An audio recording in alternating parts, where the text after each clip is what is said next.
We got one of the Akdal MKA1919s, gas-fed semi-automatic shotgun. At current market, they're shipped with 5-round magazines to beat import restrictions.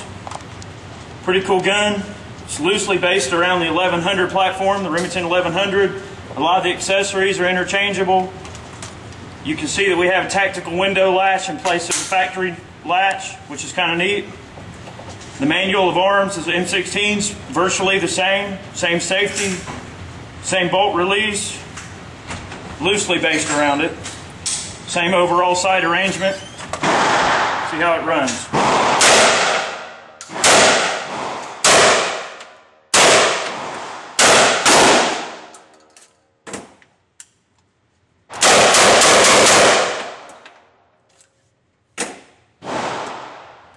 You gonna be alright? I'd hate to fuck with that person.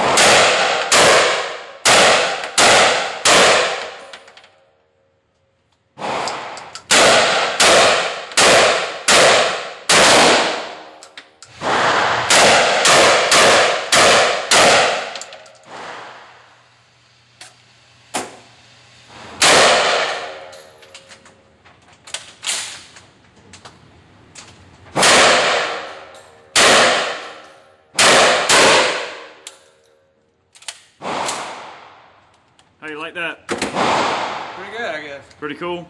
Yeah?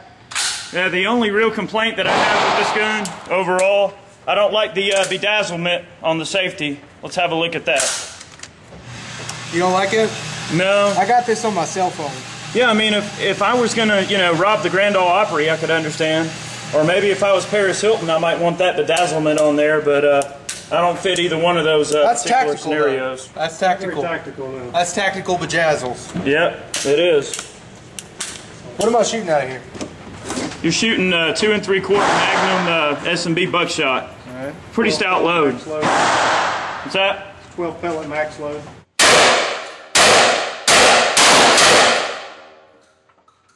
All right, that was a 10-yard patterning, 10 shots of the S&B buckshot.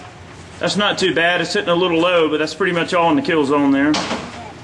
At least he's going to be holding his, Yeah. Try some Fiocchi low recoilers and see what they do. All right. Good. Do that again. Huh? Is your shotgun loaded? Excellent. Don't break it out here.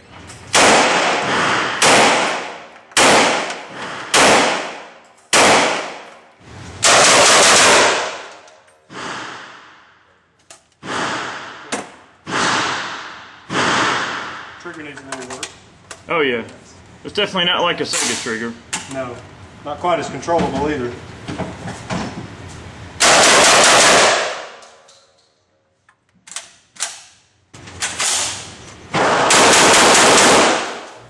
We got a chance to take the MKA 1919 out for a little spin just now. We put probably about, 100 rounds or so, full power ammo out of it, thereabouts. And some low recoil slugs, low recoil bird shot, and other field loads. Didn't run too bad. It tended to like the full power ammo the most. There's a few little things about the gun that I'm not particularly crazy about. I've never been ultra fond of an 1100 operating system, and it seems like it does have that inherent, it's a little slow, kind of like the 1100. It doesn't cycle quite as fast as a Sega. I know that the trigger mechanism seems like it could use a little work, because when comparing it to the Sega 12, it doesn't really have that fast trigger that you expect on a converted Sega. Of course, the bejewelment here on the safety has definitely got to go. I think that's really a joke, more or less.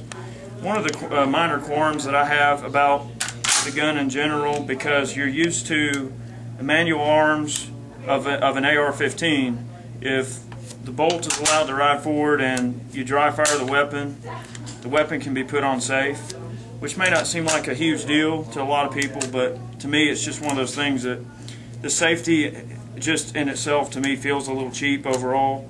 Seems like they could maybe beef up that a little bit, because that's a pretty important thing in a firearm, is its safety.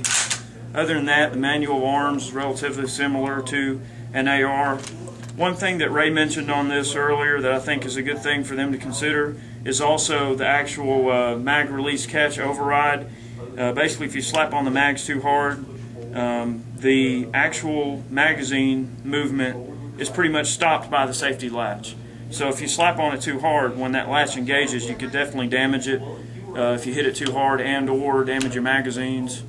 So It's actually causing the magazines, if you hit them hard, the bumps on the magazine are actually being able to be forced up inside of the mag well and override the magazine catch, Right. which will cause the bolt to actually ride and hit the back of the magazine if you slam the mags in there. So at this point, maybe they'll beef up the magazines, maybe they'll put a little bit larger stops on them, maybe a band around the magazine to keep it from going in too deep. yeah, I mean, I would like to see some of the parts just beefed up a little bit.